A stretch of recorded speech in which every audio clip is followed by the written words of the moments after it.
Manchester United have now signed Casemiro, and funnily they decided to announce the De Jong pursuit is off once they signed Casemiro, and it's very obvious they only signed Casemiro and they only signed him so quick to try and lower the protest as a PR distraction away from the Glazers out movement, and they knew there was going to be a riot, so they needed to sign someone big before they announced Frankie De Jong was off. Let's be honest, we all figured that out. We are now in for Antony and Cody Gakpo. Yes, Fabrizio Romano's confirmed we're in for both of them. I mean, Antony is the priority, but Gakpo is the cheaper alternative.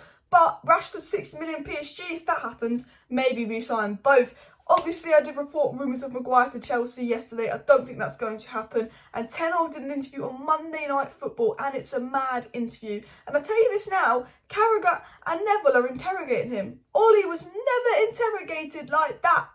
But this video is sponsored by the One Football app, my favourite football app to get all the latest information, news and transfer news surrounding the world of football, especially Manchester United. What I love about the One Football app is, honestly, it just keeps you up to date on every little story. I can click on the Man United icon and just look at the news about my club. I can keep up to date on the general news, and it's a completely free app. I can download it on my phone, and it's literally just one of those things. I literally click it on my phone, open it, and all your news is there. Absolute fantastic app, all the news you need in the app. So link in bio to download it, completely free. So we're going to quickly cover the Antony news, and then I will get into Ten Hag's interview where he's being very much interrogated. And I'm telling you this now, they never interrogated Ollie like that.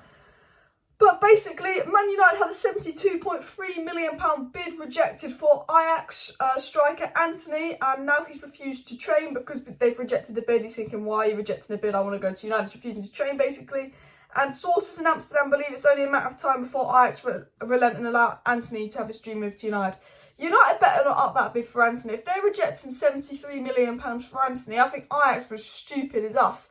Make 73 fucking million. I think we should. Gakpo's half the price. I think we should literally forget Antony, spend 35 million on Gakpo, and then the 35 million we have left go and spend on the box to box, in my opinion. But Antony's who Ten Hag wants. Back your manager. I think that with Antony refusing to train and pushing the move, I think Ajax could be forced into accepting that £72 million bid. But Ajax, man, you're going to get 130 million from us for Martinez and Antony. You should be fucking loving it.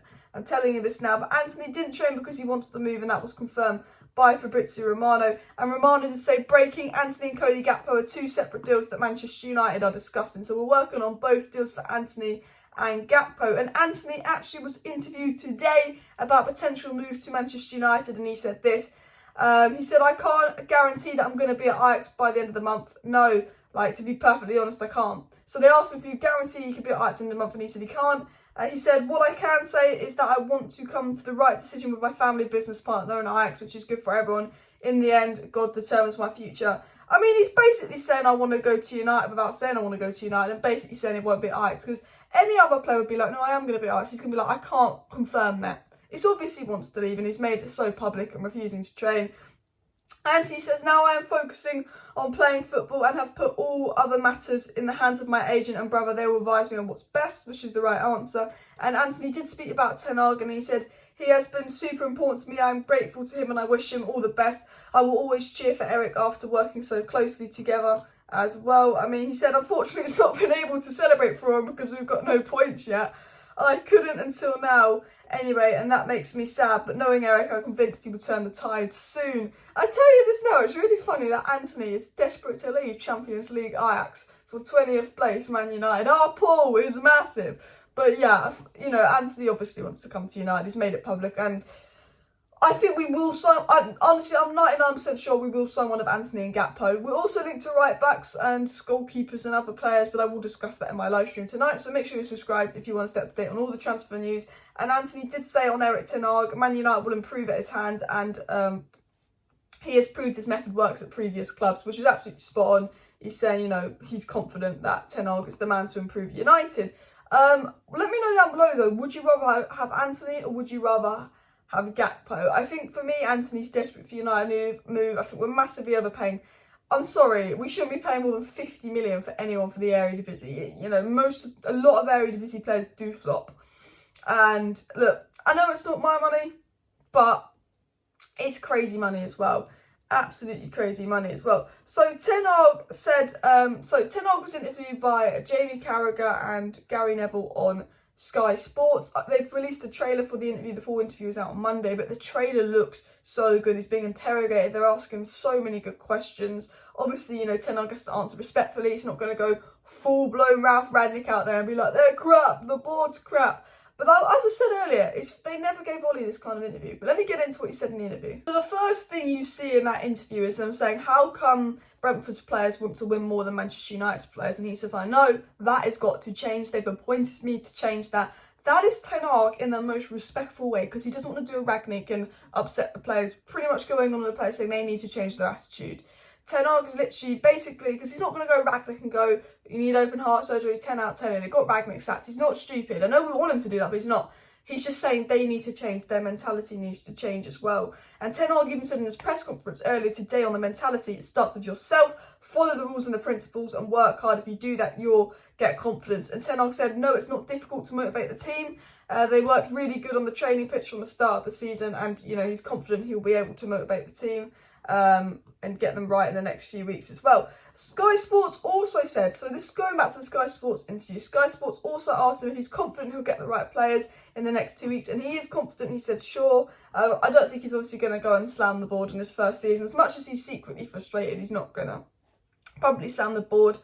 And Erik Ten Hag was asked about Lisandro Martinez being targeted in defence, and he said the data shows that Lisandro Martinez is dominating. Jamie Carragher with his Lisandro Martinez height agenda and all of that goes, oh, but why did you sub? And he said, well, I could have subbed 11 players. And he's absolutely spot on. I'm really happy with Ten Hag for doing that, because Jamie Carragher has been going on Martinez, he's been going in on Ronaldo, he's been going on, oh, Lisandro Martinez after 2 games being targeted. No, he's not.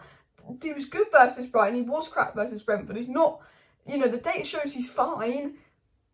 And he could have subbed any player off, which is absolutely spot on. Ten Hag was asked about Ronaldo announcing that he would tell the truth in 2 weeks on social media. And Ten Hag looked a bit shocked by that. He's thinking, what? He said, I don't know what to achieve by that. I mean, I want Ronaldo to go and expose the truth from top to bottom and what's going on in the dressing room and all of that. But if he's still at the club, you can't do that, because it just will cause more issues as well. Ten Hag was asked by Jamie Carragher about Ronaldo wanting to go, so why isn't he being allowed to leave? And Ten Hag said that's not what he's telling us. Ronaldo's not telling us he wants to leave. So that's very interesting. And I think, and I've always said this, I think Ronaldo does want to leave, but I think the media reports about Ronaldo forcing a move, Ronaldo refusing to do this, Ronaldo causing issues in training, Ronaldo arguing with Ten Hag, I think they're all false. I mean, Ronaldo said they're all false. I think because there's so much attention on the Glazers out narrative, I think they're trying to use the media to spin Ronaldo into this bad person where everyone's like, oh, fuck Ronaldo, he's being so rude to Ten Hag, he's causing so many problems. Basically, the media are trying to make out that if we sell Ronaldo, all our off-the-field issues are fine, which is obviously not going to be the case. We've got way too many issues. Not selling one player or buying one player will not solve our issues. Even if we sell Maguire, it's not going to solve our issues. Even if we sell Tomane, it's not going to solve our issues. But, you know, I think Ten Hag saying that Ronaldo's not said that to him. I think that Ronaldo's been very respectful in training, and I'm sure he's been training really well. And I think the media is just doing everything to paint him out to be this monster. And I've always said this, guys, no matter who we sign, no matter if we win games, we need to continue this Glazer out movement, because there's so much pressure on the Glazers right now. It's unreal. Jim Ratcliffe is ready to buy United. I'm going to discuss all the information that's come out about the Glazers potentially selling United in my live stream tonight, so make sure you're subscribed. Do not let this Casemiro distract you from Glazers out. Do not let Antony distract you from Glazers out. They were willing to throw Ten Hag under the bus a week ago and just sign Rabiot and Arnautovic. Now there's a buy for United, all of a sudden they're spending money. So I'm telling you this now. It was also said, Ten Hag was asked if the players Manchester United were linked with now, because we've been linked to about 100 players, was down to him or a club decision, and he said it's together. But Ten Hag says we want to get the right players and not just any players in, which is obviously fair enough. You know, I think that, you know, Ten Hag's obviously going to be really respectful with everyone. I think Ten Hag doesn't want to upset the board, he doesn't want to upset the owners, he doesn't want to upset the players. So Ten Hag, of course, while being interrogated, is going to be really respectful. But I get an impression there's definitely some frustration on Ten Hag's side, because we've heard stories about him shouting at the board like, please do this, please do this. But the board are upping their game, but the motive is because of the pressure on the Glazers. Because it's funny how we sign a player in 2 days and we've got them in before the Glazers out protest. I tell you what, if there wasn't a protest, if there wasn't anti-Glazers movement, if Jim Ratcliffe didn't announce that he wanted to buy United, we'd have signed Rabiot. and probably given him 200k a week and wouldn't have got Casemiro. So remember that. Smash that like button, guys. Subscribe down below if you're new. We've got so much transfer news. I will be live about 7 p.m. tonight to discuss it all. So see you then. Bye.